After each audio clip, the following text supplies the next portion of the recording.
नमस्कार मित्रों, ब्रह्म पुराण के अंतर्गत एक ऐसी कथा आती है जिसमें माता पार्वती पति रूप में शिव जी को प्राप्त करने हेतु जो तपस्या कर रही थीं, उस तपस्या का समस्त फल एक बालक के प्राण बचाने हेतु ग्राह को प्रदान कर देती हैं।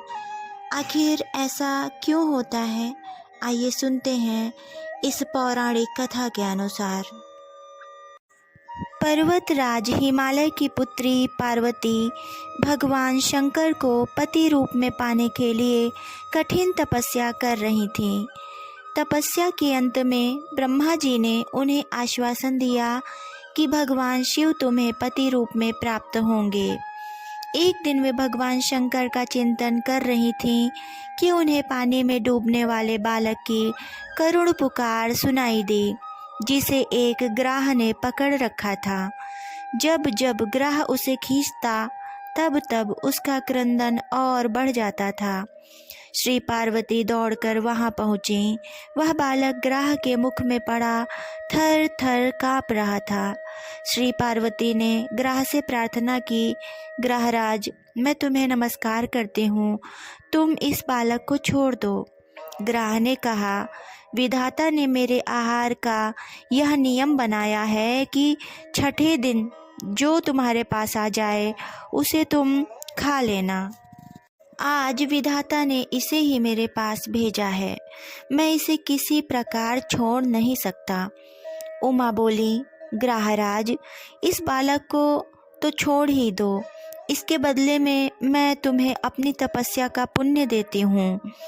यह सुनकर ग्राह कुछ शांत हो गया। उसने कहा, ठीक है, यदि तुम अपनी पूरी की पूरी तपस्या का फल मुझे दे दोगी तो मैं इसे छोड़ दूंगा। करुणामयी माँ ने तुरंत ही संकल्प कर अपनी पूरी तपस्या का फल ग्राह को दे दिया।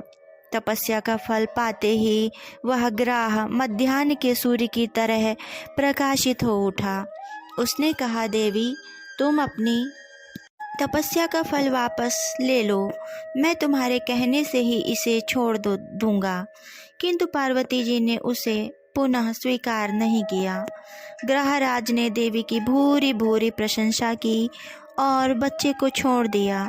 बालक ने आंसू भरी आंखों से देवी की ओर देखकर अपनी कृतज्ञता प्रकट की।